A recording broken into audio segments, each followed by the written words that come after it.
नमस्कार बच्चों, मैं रामकिशोर आर्य मॉडल स्कूल मुरादी आज आपके सामने मैं कक्षा 11वीं का उदारीकरण, निजीकरण, वैश्वीकरण का टॉपिक लेके आया हूँ। आशा करता हूँ कि पहले के जो वीडियोज हैं वो आपको पसंद आए होंगे। मेरे YouTube channel R K. Yadav economics classes पर सारे वीडियो डले हुए हैं। आप यूट्यूब सर्च करेंगे तो सारे वीडियो जितने भी मैंने बनाए हैं वो आपको हम पिक्चर मिल जाएंगे।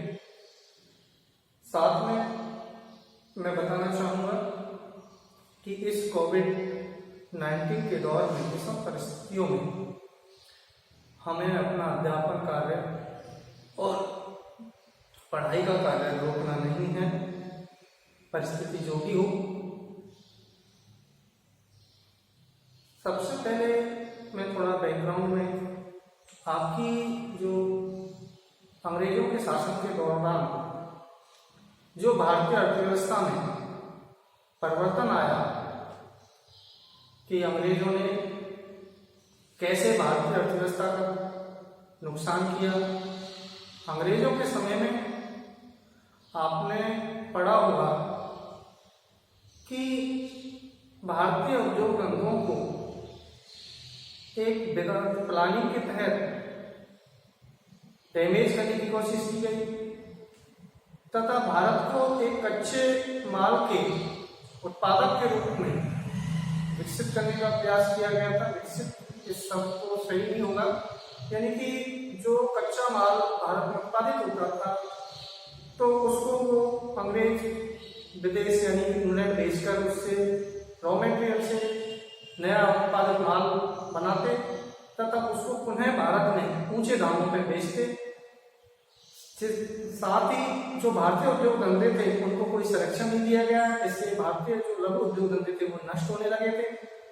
इसके पश्चात 1947 की स्वतंत्रता के पश्चात जो भारत में पॉलिसी अपनाई गई थी जिसमें योजना आयोग की स्थापना की गई थी, उस योजना आयोग ने हर 5 वर्ष के लिए पंचवर्षीय योजनाओं का आयोजन किया और प्लानिंग के साथ भारतीय उद्योग धंधों को संरक्षण देते हुए LPQ पॉलिसी अपनाई। लाइसेंस परमिट कोटा पर जो सिस्टम था उसको अपनाया था।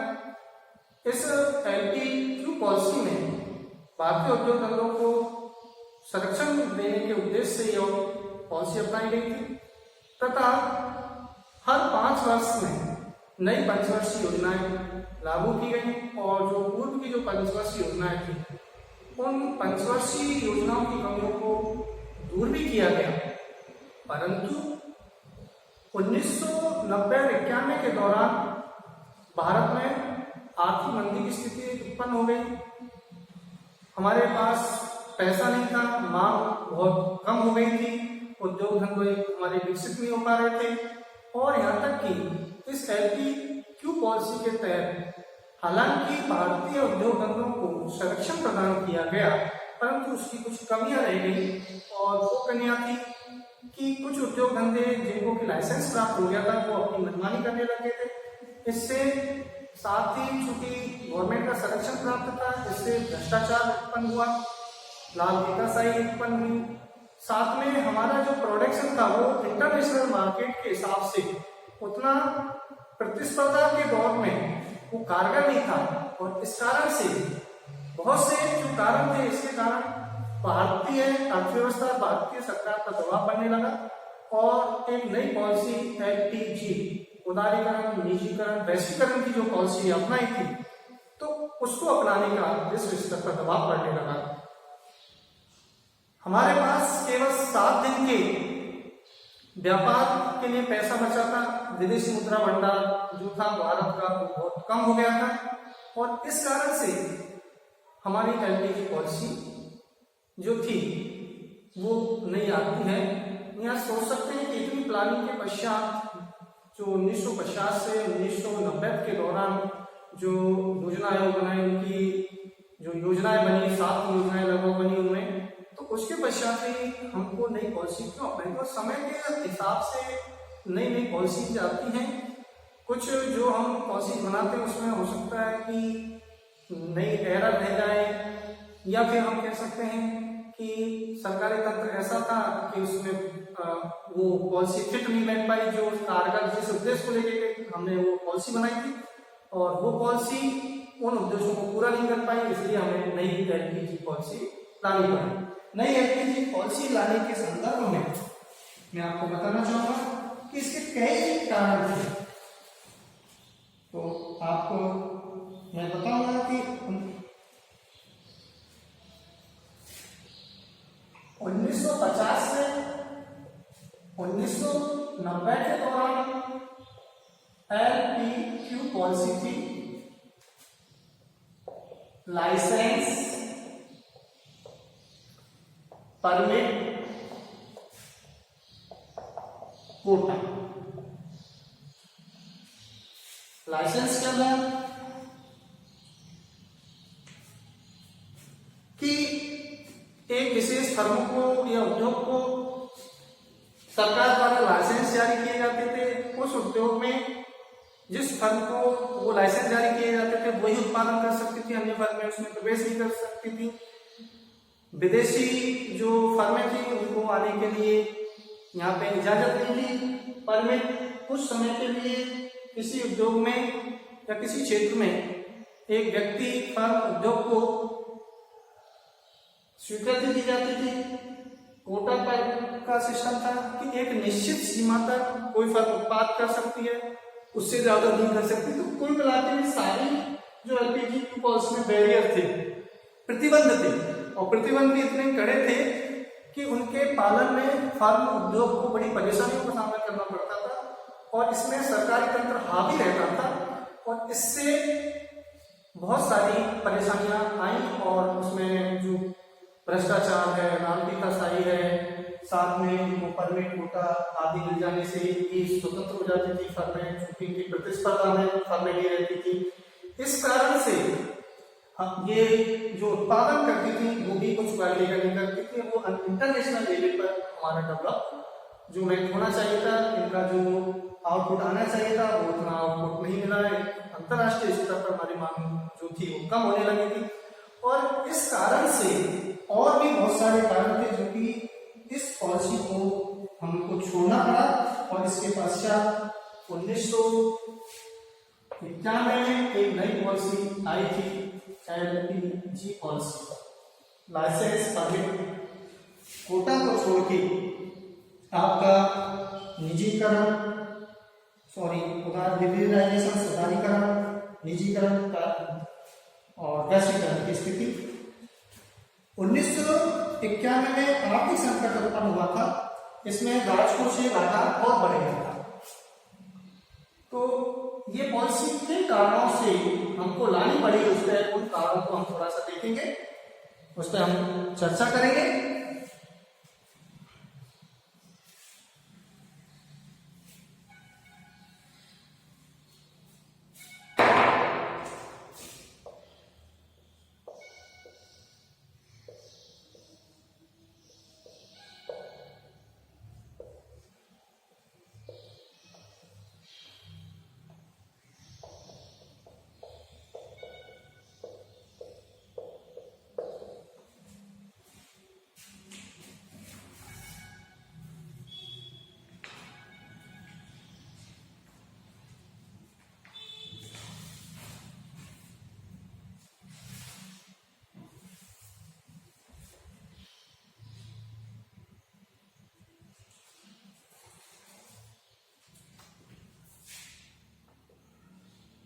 उन्नीस सौ 1990 तक आकर भारत सरकार का राजकोषीय घाटा बढ़ गया। इसका क्या कारण रहा कि जितनी भी प्लानिंग बनाई गई, जितनी भी योजनाएं बनाई गई, उन योजनाओं में जो व्यय किया गया था वो डेवलपमेंट पे लेकर के गैर आर्थिक क्रियाओं पर, जैसे गरीबों को राहत देना है, छात्रवृत्ति योजना देना है, साइकिल वितरण योजना आज अपन देखते हैं। तो इसे आउटपुट नहीं मिल रहा था, हमारा इन्वेस्टमेंट हो रहा था, हम विदेशों से कर्ज ले रहे थे और गैर उत्पादक क्रियाओं पर जो कि प्रोडक्शन उनसे नहीं हो रहा था, ऐसी उत्पादक क्रियाओं पर हमने और ऐसी जो योजना है उन पर हमने खर्च किया। तो हमारा क्या है कि कर्ज बढ़ता गया और उसके एवज में आउटपुट हमको नहीं मिल पाया था और इस कारण से हमारा राजकोषीय घाटा बढ़ता गया और इसके कारण सरकार पर विश्व स्तर पर दबाव पड़ने लगा था। दूसरा, खाड़ी संकट। खाड़ी संकट क्या था? इस खाड़ी संकट में पेट्रोल की कीमतें बहुत तेजी से बढ़ने लगी थी, क्योंकि हमारा खाड़ी देश जो हैं, जैसे सऊदी अरब वगैरह है, ईरान, इराक आदि देश हैं, इन देशों से हमारा आयात होता था तेल और इस कारण से उनकी कीमतें बहुत ज्यादा बढ़ गई थी और इन देशों ने अपने पेट्रोल के दाम बहुत ज्यादा बढ़ा दिए थे। तो पेट्रोलियम उत्पाद हम जब खरीदते थे तो हमारा बहुत सारा पैसा इस पेट्रोलियम उत्पाद को खरीदने में चला जाता था। हमारा जो डेवलपमेंट पे जो इन्वेस्टमेंट होना चाहिए था वो नहीं हो पाया। इस कारण से हमारा जो राजकोष पर था वो दबाव पड़ने लगा था। तीसरा है प्रतिकूल भुगतान संतुलन। इसके कारण भी एलपीजी पॉलिसी को अपनाने पर हमको मजबूर होना पड़ा था। प्रतिकूल भुगतान संतुलन क्या था कि हमारा जो आयात था वो निर्यात की तुलना में बहुत ज्यादा बढ़ गया था। हम विदेशों को जो बेचते थे उससे जो प्राप्त पैसा था उसकी तुलना में हम विदेशों से जो सामान खरीदते थे और हमारा जो पैसा विदेशों में जाता था वो ज्यादा हो गया था। तो इस स्थिति में आयात निर्यात से क्या हो गया, बहुत ज्यादा हो गया और इस कारण से भारत का जो भुगतान संतुलन है, जो दो देशों के या विभिन्न देशों से हमारा लेन देन होता था, उस संदर्भ में हमारे पास करेंसी नहीं बच सकती थी और विदेशों से हम आयात जो करते थे उससे हमारा अधिकांश पैसा विदेशों में चला जाता था। हमारे उद्योग धंधे, हमारी जो योजना डेवलपमेंट के लिए हमारे पास नहीं रह सकता था और हमें विदेशों से उधार लेने के लिए हाथ पैसा देना पड़ते थे। इससे विदेशी जो शक्तियां थी उस टाइम तो उन्होंने दबाव बनाना चालू किया भारत पर और इस कारण से भी एलपीजी पॉलिसी हमने अपनाई थी। तो प्रतिकूल भुगतान संतुलन भी इसका एक कारण था। अगला, विदेशी मुद्रा भंडार में कमी। विदेशी मुद्रा भंडार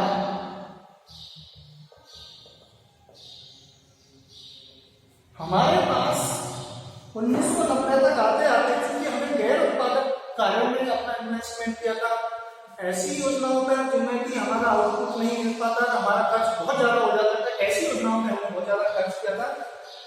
क्योंकि हमारे आयात बहुत ज्यादा बढ़ गए थे, निर्यात हमारे नहीं थे, निर्यात न होने के कारण था क्योंकि हमारी एलपीजी पॉलिसी के तहत जो उत्पादन हो रहा था वो विदेश स्तर पर अन्य देशों के उत्पादन से तुलना में प्रतिस्पर्धा नहीं कर पा रहा था। इस कारण से हमें जो विदेशी मुद्रा प्राप्त होनी चाहिए थी, विदेशी इन्वेस्टर हमारे यहाँ आना चाहिए थे और वो जो हमको पैसा देते वो हमारे पास पैसा विदेशी मुद्रा नहीं रहती थी। इस कारण से विदेशी मुद्रा भंडार की कमी के कारण हमारे पास केवल 7 दिन का आयात के लिए पैसा बचा था और इस कारण से हमारी स्थिति बड़ी दयनीय हो गई थी और उस दयनीय स्थिति से निपटने के लिए हमें विदेशी शक्तियों के आगे झुकना पड़ा और विश्व बैंक, IMF, अमेरिका आदि देश हम पे दबाव डालने लगे और हमारी अर्थव्यवस्था को जो है एलपीजी पॉलिसी अपनाने के लिए बात करने लगे और आखिरकार हमने ये पॉलिसी 1991 में अपनाई और इस अपनाने पर एलपीजी पॉलिसी में क्या परिवर्तन होते हैं, एलपीजी पॉलिसी क्या थी, इस पर हम चर्चा करते हैं। तो ये बहुत सारे कारण अपन ले सकते हैं। सार्वजनिक क्षेत्र के उद्योगों पर देख पा रहे हैं कि सार्वजनिक क्षेत्र के उद्योगों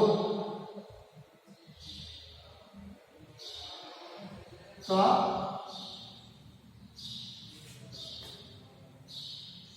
ठीक कार्य न करना।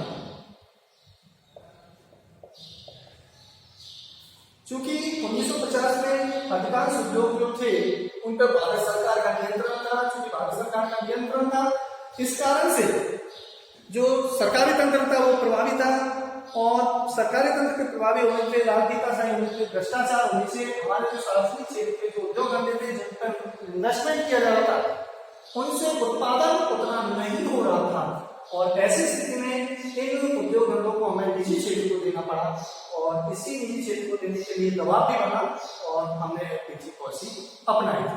अब अपन आते हैं कि एलपीजी पॉलिसी का फुल फॉर्म और फिर उस पर अपन बात करते हैं।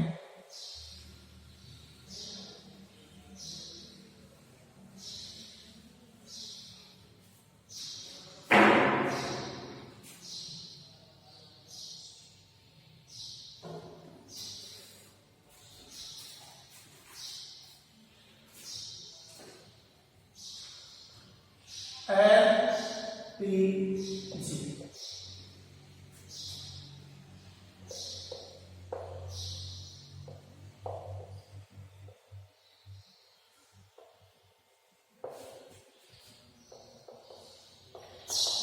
यूटिलाइजेशन उदारीकरण। दूसरा इसका मतलब है प्राइवेटाइजेशन।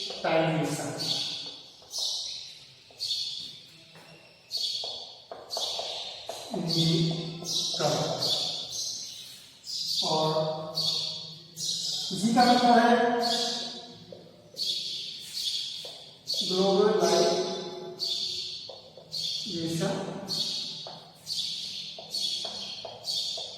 वैश्वीकरण।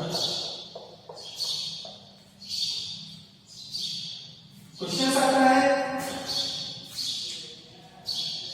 कि एलपीजी पॉलिसी कब अपनाई गई, इसकी तिथि भी पूछी जा सकती है। तो ये 1991 में अपनाई गई थी।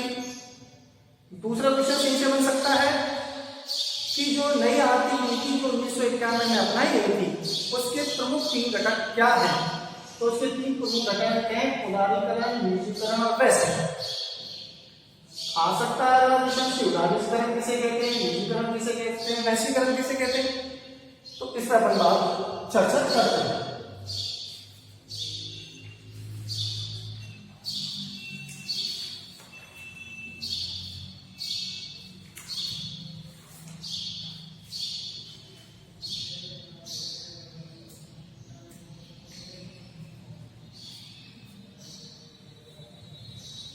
तो पहला पॉइंट नंबर ए उदारीकरण।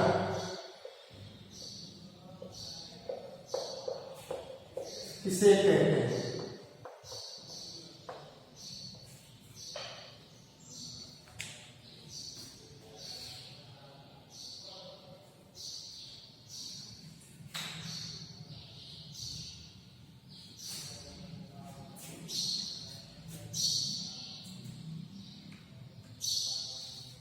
उदारीकरण का अर्थ है कि सरकार द्वारा लगाए गए प्रत्यक्ष या भौतिक नियंत्रणों से अर्थव्यवस्था को मुक्त करना।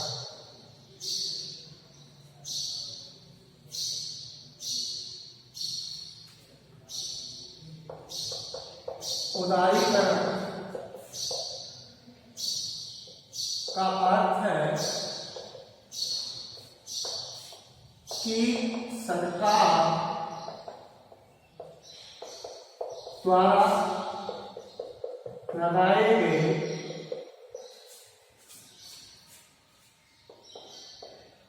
प्रत्यक्ष या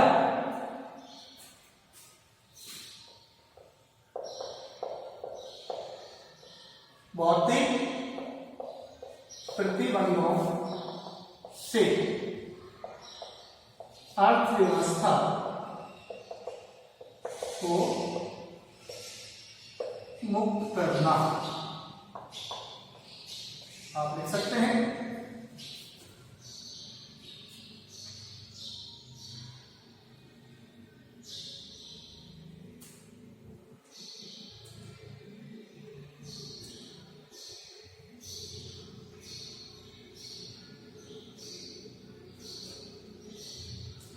उदारीकरण की नीति के तहत नई औद्योगिक नीति में जो लाइसेंस व्यवस्था थी उसका उन्मूलन किया गया। उत्पादन के क्षेत्रों में जो आरक्षण विभिन्न उद्योगों को दिया गया था उससे मुक्त किया गया। उत्पादन क्षमता का विस्तार किया गया। जो कोटा व्यवस्था थी में इतना ही उत्पादन कर सकते, निश्चित कोटा फिक्स कर दिया था, उस कोटे की व्यवस्था को हटा दिया गया था। तो कुल मिला के जैसे अपन समझ सकते हैं इस चीज को कि हमारे स्कूल में सपोज कीजिए बहुत ज्यादा कठोर नियम कायदे कानून बना दिए जाएं और बच्चा उन नियम कायदे कानून के कारण ऐसा ही महसूस करे, तो प्रिंसिपल्स अगर उन नियमों में कायदे कानून में ढील दे दे तो वो उदार हो गया, तो वही उदारीकरण। ऐसी अर्थव्यवस्था में जो कठोर नियम बनाए गए थे जिसके कारण उद्योग धंधे अपना विकास नहीं कर पा रहे थे, निजी क्षेत्र उसमें नहीं आ पा रहा था, तो उस स्थिति में उसमें कुछ ढील दी गई, उसी को उदारीकरण का नियम है। तो इसमें विदेशी जो फर्म थी, विदेशी जो उद्योग धंधे थे वो भारत में इन्वेस्टर जो थे भारत के या विदेशी वो भारत में आ सकते थे, इन्वेस्ट कर सकते थे। तो ऐसी स्थिति में भारतीय अर्थव्यवस्था को उदार बना दिया गया और यही उदारीकरण का अर्थ है। उदारीकरण का अर्थ है कि सरकार द्वारा लगाए गए जो प्रतिबंध थे, चाहे वो भौतिक थे चाहे अभौतिक, तो उनमें अर्थव्यवस्था से उनको क्या कहते हैं हटा दिया गया, तो वो उदारीकरण की स्थिति कहलाती है। दूसरा इसी में आपका आता है निजीकरण। और निजीकरण क्या है?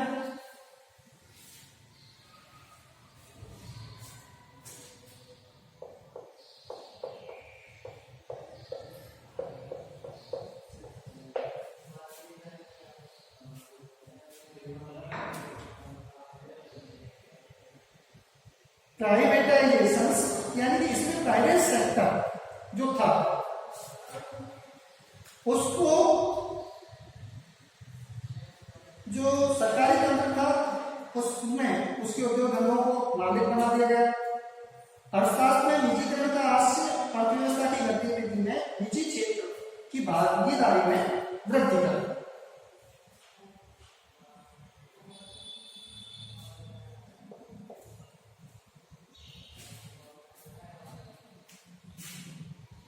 अर्थशास्त्र में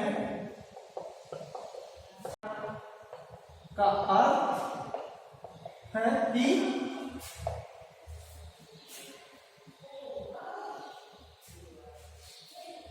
निजी क्षेत्र की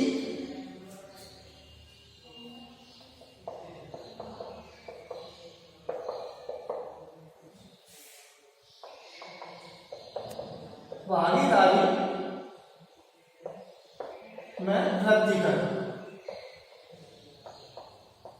पहले विभिन्न उद्योग धंधों का सरकार का नियंत्रण था, सरकार द्वारा वो संचालित होते थे। अब उन उद्योग धंधों को निजी क्षेत्र के लिए दे दिया गया, उनकी भागीदारी उनका श्रेय बढ़ा दिया गया और इस अब सारे डिसीजन सरकार ने लेके निजी क्षेत्र जो प्राइवेट सेक्टर था वो लेने लग गया और इससे उत्पादन की एफिशिएंसी थी वो बढ़ने लगी, क्योंकि निजी क्षेत्र अपने लाभ अधिकतम करने की स्थिति को ध्यान में रखकर उत्पादन करने लगा।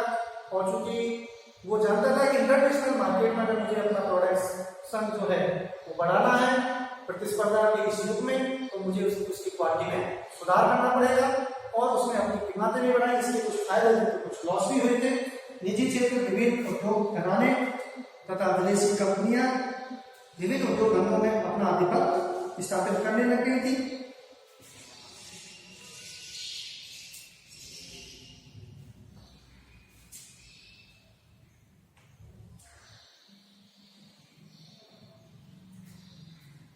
निजीकरण में निजी क्षेत्र किसी सरकारी उद्योग का मालिक बन गया।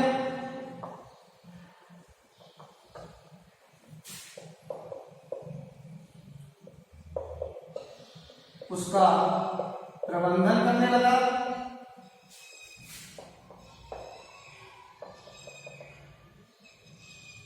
एक निश्चित रॉयल्टी गवर्नमेंट को देता और उस उद्योग धंधों में स्वयं का आधिपत्य उसने स्थापित कर लिया।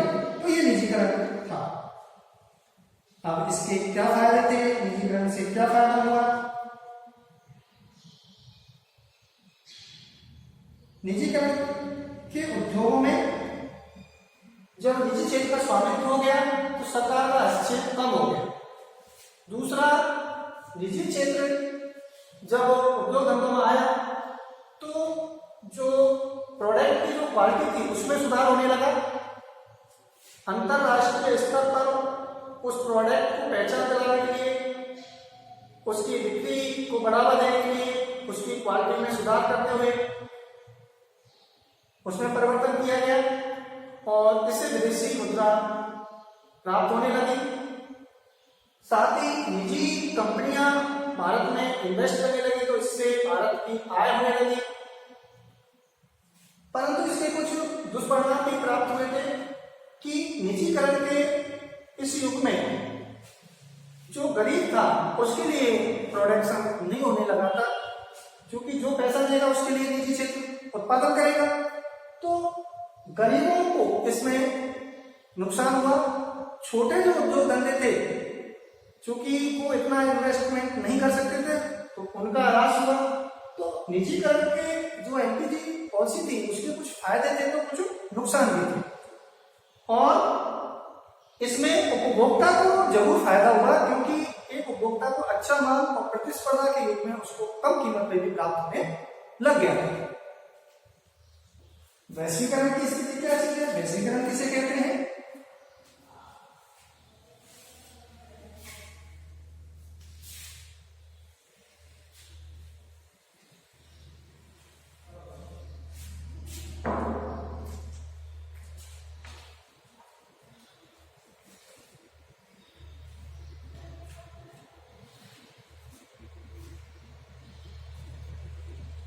वास्तव में वैश्वीकरण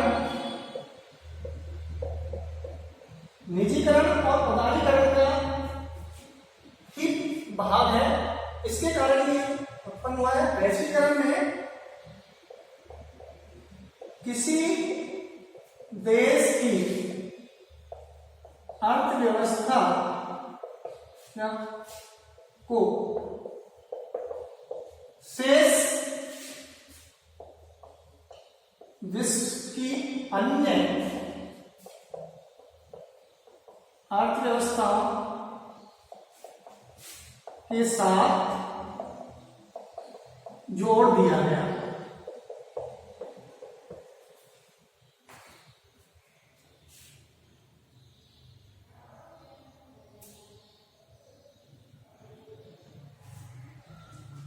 इससे विभिन्न देशों की अर्थव्यवस्था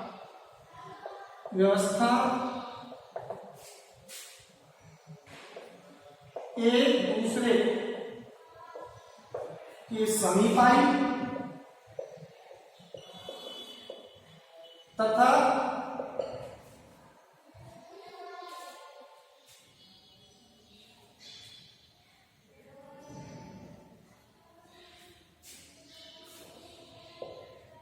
प्रत्येक देश उत्पादन का किसी अर्थव्यवस्था में उत्पादन का एक हिस्सा बना। जब वैश्वीकरण की स्थिति अपनाई गई, चूंकि भारत के पास इतनी नई तकनीक नहीं थी, इतनी पूंजी नहीं थी, तो वैश्वीकरण की स्थिति में चूंकि विभिन्न अर्थव्यवस्थाओं में खुलापन आ गया था, एक अर्थव्यवस्था दूसरे देश की अर्थव्यवस्था के साथ काम करने लगी थी। नई तकनीक किसी देश में अगर बनती है तो उस नई तकनीक का फायदा अन्य देशों को मिलने लगा। इस पॉलिसी के तहत विदेशों से हमें जो नई तकनीक के तहत जो पूंजी चाहिए थी वो पूंजी मिलने लगी, और इस प्रकार से एक देश दूसरे देश का सहयोग करते हुए उत्पादन की प्रक्रिया में एक पूरे विश्व का एक उत्पादन का एक मंच तैयार हो गया था। तो इस प्रकार से वैश्वीकरण की स्थिति उत्पन्न हुई। किसी देश की अर्थव्यवस्था को शेष विश्व के अन्य देशों की अर्थव्यवस्था के साथ जोड़ दिया गया, जबकि इससे पहले जो पॉलिसी आई थी, क्यू पॉलिसी थी, लाइसेंस परमिट कोटा, तो विश्व की अन्य अर्थव्यवस्था, विश्व के अन्य इन्वेस्टर्स जो थे उनके लिए प्रतिबंध था। वो उस देश में, जैसे कि भारत के रेफरेंस की बात करें तो भारत में वो उद्योग धंधे स्थापित नहीं कर सकते थे, अगर करते तो बहुत ज्यादा प्रतिबंध थे। इस कारण उनका जो उत्पादन करने का जो तरीका था उसमें लागत बहुत ज्यादा आने लगी, और इससे इन्वेस्टर हमारे देश में नहीं आने लगे। नई तकनीक अगर किसी देश में ईजाद होती थी तो उसका फायदा भारत को नहीं मिलता था। और वैश्वीकरण की स्थिति में विभिन्न देशों एक दूसरे के समीप आने लगे, और इस स्थिति में भारत को नई तकनीक का फायदा मिला और उसके उद्योग धंधों में विकास हुआ, और प्रतिस्पर्धा के युग में नई तकनीक के साथ हमारे देश में उत्पादन प्रारंभ हो गया, जिससे जब हमारा निर्यात बढ़ने लगा तो हमें उसके साथ साथ विभिन्न देशों की मुद्राएं प्राप्त होने लगी, और इस प्रकार से भुगतान संतुलन में भी इफेक्ट पड़ा, हमारा भुगतान संतुलन को सुधरने लगा। साथ में जो विदेशों से जो हम कर्जा लेते थे, तो आज चूंकि निर्यात बढ़ने लगे इससे, तो वो कर्जा भी कम होने लगा। किसी भी देश में अगर किसी चीज की कमी रह जाती थी तो वो दूसरे देश से आयात कर सकता था, और उस आयात करने की जो शर्तें थी उनमें इस एलपीजी पॉलिसी के तहत छूट दी गई थी, तो इससे भी भारत को बहुत फायदा मिल रहा था। इन सब बातों को ध्यान में रखते हुए भारत में काफी विकास की प्रक्रिया तेजी से बढ़ने लगी, परंतु उसके कुछ दुष्परिणाम और उसके कुछ फायदे, जिनको कि अपन एलपीजी पॉलिसी के संदर्भ में क्वेश्चन बन सकता है कि उदारीकरण, निजीकरण की जो तकनीक 1991 में अपनाई गई थी, जो पॉलिसी अपनाई गई थी, उसके क्या फायदे हैं और क्या नुकसान, इस पर अपन चर्चा करते हैं।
अब हम एलपीजी पॉलिसी का मूल्यांकन करते हैं।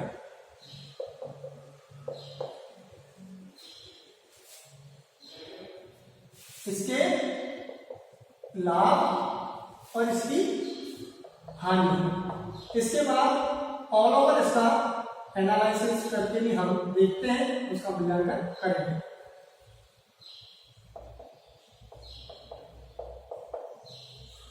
या इसकी विशेषताएं और कमी। एलपीजी पॉलिसी के तहत एक कंपनमान या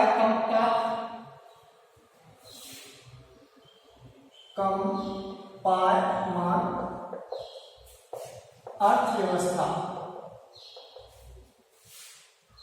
का उदय हुआ या विकास हुआ।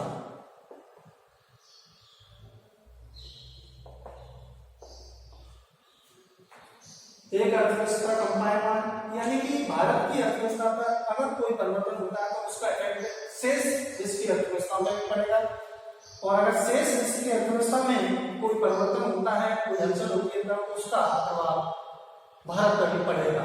तो आजकल हम देखते हैं कि अमेरिका की अर्थव्यवस्था के उसके शेयर मार्केट में अगर कोई भी परिवर्तन हो रहा है तो उसका इफेक्ट केवल अमेरिका पे नहीं, इंग्लैंड पे नहीं, बल्कि शेष विश्व पर भी पड़ता है। ठीक वैसे ही भारत की अर्थव्यवस्था में अगर कोई परिवर्तन होता है, हलचल होती है, तो केवल भारत में ही नहीं शेष विश्व पर इसका इफेक्ट पड़ता है, क्योंकि जो विभिन्न देश की जो अर्थव्यवस्था है अब एक सूत्र में बन चुकी है, एक दूसरे पर आत्मनिर्भर हो चुकी है, एक दूसरे पर निर्भरता है उनकी। तो एक देश की अर्थव्यवस्था में अगर कुछ भी परिवर्तन होता है तो शेष चूंकि उससे संबंधित होती है, इसलिए उनमें भी परिवर्तन। अगर नई तकनीक किसी देश में आती है तो उस तकनीक का प्रभाव दूसरे देश में भी पड़ता है। दूसरा, क्योंकि भारत का राजकोषीय घाटा बहुत बढ़ गया था, तो इस एलपीजी पॉलिसी के तहत राजकोषीय घाटे में कमी आई, क्योंकि अब जो नॉन इकोनॉमिक एक्टिविटीज थी, अन्य उत्पादक की जो क्रियाएं थी, उन पर खर्च कम किया जाने लगा और उस खर्च को अब उत्पादक की क्रियाओं पर ज्यादा इन्वेस्ट किया जाने लगा, क्योंकि विभिन्न देश की इन्वेस्टर आएंगे तो वो भारत के रेफरेंस में नहीं अपने लाभ को ध्यान में रखते हुए निजी क्षेत्र कार्य करेगा, और इससे जो राजकोष में जो घाटा आ रहा था, सरकार की जो भ्रष्टाचार था या लाभिकाशाही थी या सरकार का जो धंधों जिनके लिए लाइसेंस दिए गए थे वो अच्छा काम नहीं कर रहे थे, वो हटके नहीं, जो अच्छा काम करेगा वो उस अर्थव्यवस्था में रह पाएगा, उस उद्योग में रह पाएगा। तो उद्योग धंधे भी अपनी स्किल्स को डेवलप करने लगे थे और इसके कारण हमारा व्यापार बढ़ने लगा, निर्यात बढ़ने लगे, तो राजकोषीय घाटा भी कम होने लगा, क्योंकि अब सरकार को खर्च नहीं करना था, निजी क्षेत्र को वो सेक्टर्स दे दिए गए थे, लाभ हानि का, प्रॉफिट का जो भी हिस्सा था वो निजी क्षेत्र का था। निजी क्षेत्र एक निश्चित रॉयल्टी सरकार को दे देती थी, तो सरकार का राजकोषीय घाटा कम होने लगा। तीसरा, एलपीजी पॉलिसी के तहत मुद्रास्फीति पर रोक लगी।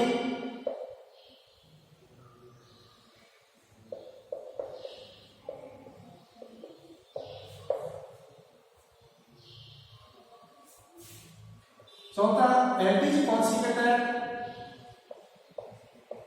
उपभोक्ता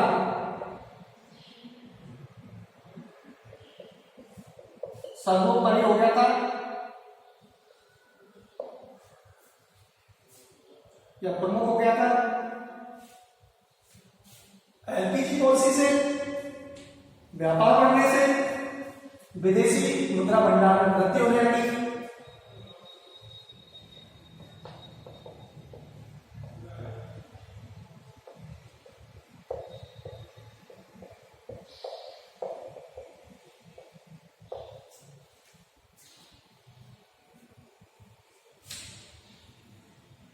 एलपीजी पॉलिसी के तहत निजी विदेशी निवेश का प्रभाव बढ़ा,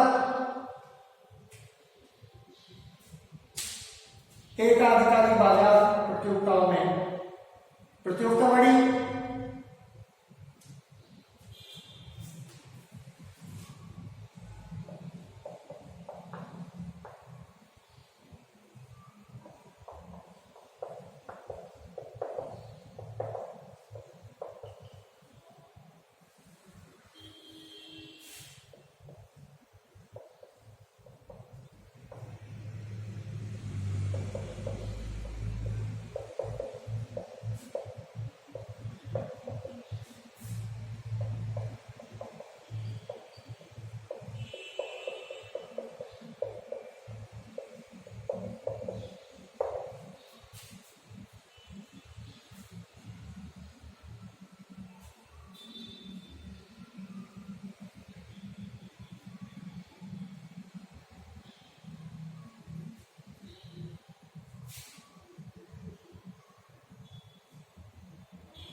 अब एलपीजी पॉलिसी की कमियां पर विचार करते हैं। नंबर 1, एलपीजी पॉलिसी के कारण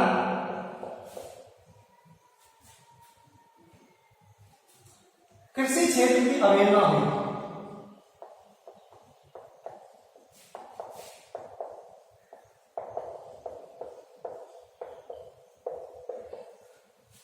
जितना इन्वेस्टमेंट औद्योगिक क्षेत्र में किया गया था इस एलपीजी पॉलिसी के तहत, उतना इन्वेस्टमेंट कृषि क्षेत्र में नहीं किया गया।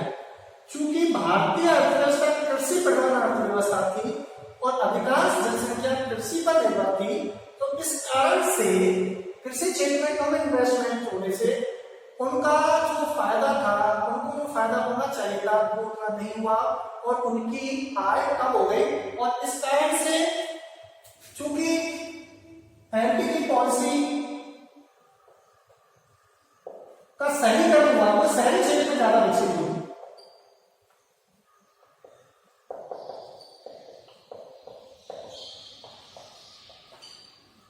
चूंकि शहरों में आवागमन के साधन अच्छे थे, शहरों में एक क्षेत्र से दूसरे क्षेत्र में संचार व्यवस्था अच्छी थी, वहां पे विभिन्न जो रॉ मटेरियल था वो पर्याप्त मात्रा में उपलब्ध हो जाता था। इस कारण से एलपीजी पॉलिसी की जो तहत जो निवेश किया गया था वो शहरों में ज्यादा हुआ था, ग्रामीण क्षेत्रों में नहीं हुआ था।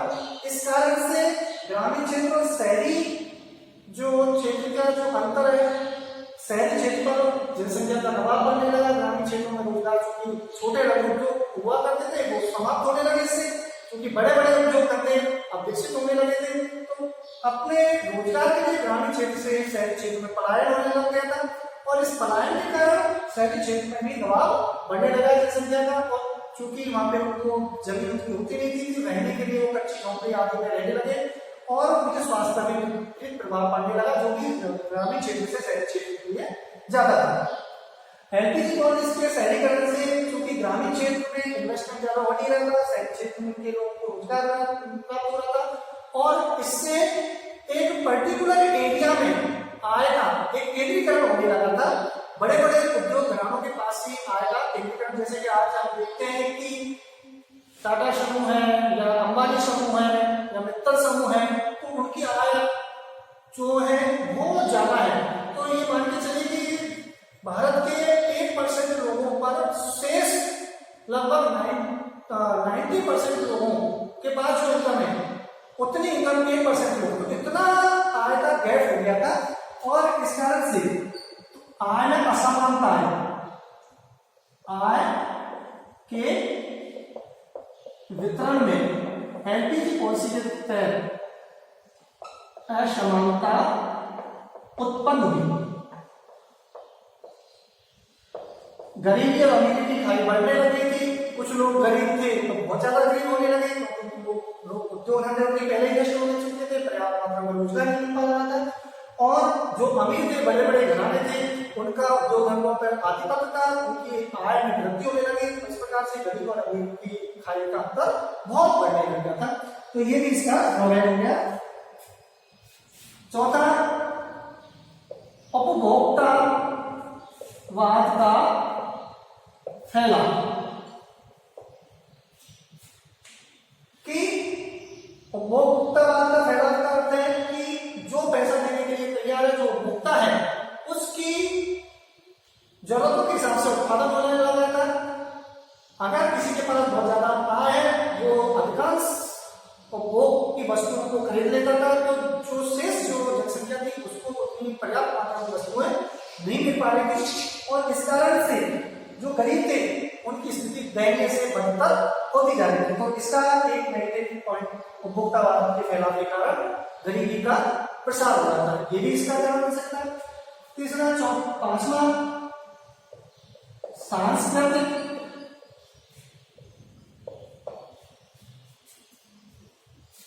राष्ट्र। चूंकि उदारीकरण, वैश्वीकरण के कारण विश्व की अर्थव्यवस्था है, विश्व के इन्वेस्टर, विभिन्न देशों के इन्वेस्टर यहाँ आने लगे थे। तो भारत की जो संस्कृति थी अतिथि देवो भव, तो उसमें अतिथियों को चाहे अपना कुछ है नहीं, परंतु अतिथि के लिए पहले, परंतु जब एलपीजी पॉलिसी अपनाएगी तो वहां देखा गया कि प्रत्येक अपने स्वार्थ के लिए कार्य कर रहा है, तो इससे स्वार्थ का कार्य आगे लगी और हमारी जो संस्कृति थी उसमें विकृतियां भी आने लगी थी। तो भारतीय संस्कृति विश्व की संस्कृति में समार होती है, परंतु उसमें चूंकि विभिन्न देशों की संस्कृति का यहाँ मिलन हो गया था, तो जो मूल भारतीय संस्कृति उसका धीरे धीरे पतन होने लगा। तो ये इसकी कमियां। अब हम इस पर थोड़ा इसको डिस्कस करके हम मूल्यांकन कर सकते हैं, इन पॉइंट को आप लिख सकते हैं। एक अगला पॉइंट अपन लिख सकते हैं कि यहीं पे कर लें, क्योंकि आय में अंतर हो गया तो आय की क्षमता भी अंतर हो गई। आय की विभिन्न वर्गों में विषमता उत्पन्न हुई।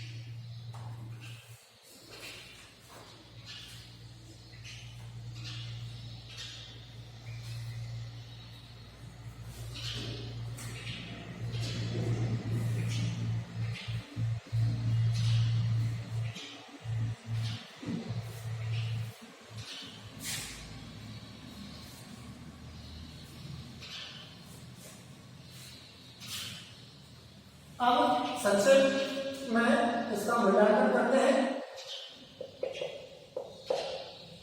कि क्या हमारे देश के हित में थी एलपीजी पॉलिसी या नहीं। तो इस पर अपन थोड़ा चर्चा करते हैं।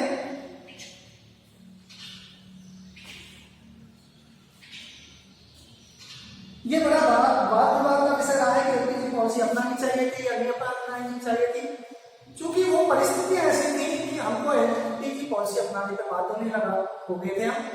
परंतु किसी भी पॉलिसी को अपनाने पर यह ध्यान देना चाहिए कि उसकी जो कमियां हैं वो भी हमको ध्यान में रखनी चाहिए। तो इसकी हानि और फायदा को देखते हुए एलपीजी पॉलिसी एक उपचार का कार्य इसने किया। यह एक सीमा तक आर्थिक मजबूती भी इसने प्रदान की। तो किसी भी पॉलिसी को अपनाने में, चयन करने में हमें यह ध्यान रखना अति आवश्यक हो जाता है कि आर्थिक मजबूती के साथ साथ ऐसा न हो कि उस पॉलिसी में हम अपना आत्मसमर्पण कर दें और विदेशी शक्तियां हम पे हावी हो जाएं। तो ऐसी स्थिति नहीं है। साथ में हमको चाहिए एलपीजी पॉलिसी के जो फायदे हैं वो तो है ही, परंतु हमारे भारतीय उद्योग धंधों को भी हमें, जो लघु उद्योग धंधे हैं जो कि आज नई जो तकनीक हमारे देश में अपनाई जा रही है, मोदी सरकार ने भी आजकल ये इस पर जोर दिया गया है, घरेलू उद्योग धंधों पर जोर दिया गया है। तो वो जो डैमेज हुए थे वो घरेलू धंधे, उन पर भी फोकस सरकार को करना चाहिए। नहीं तो एक स्थिति ऐसी आएगी कि जो विदेशी इन्वेस्टर है, जो निजी उद्योग धंधे हैं, तो वो सरकार का दबाव डालने लगे। तो सरकार को चाहिए कि एलपीजी पॉलिसी को अपनाने के साथ साथ लघु और उद्योग जो धंधे हैं, कुटीर उद्योग धंधे हैं, उनका भी विकास करना चाहिए। जो गरीबी अमीरी की जो खाई बन रही है, इस खाई को दूर करने के सरकार के प्रयास होने चाहिए।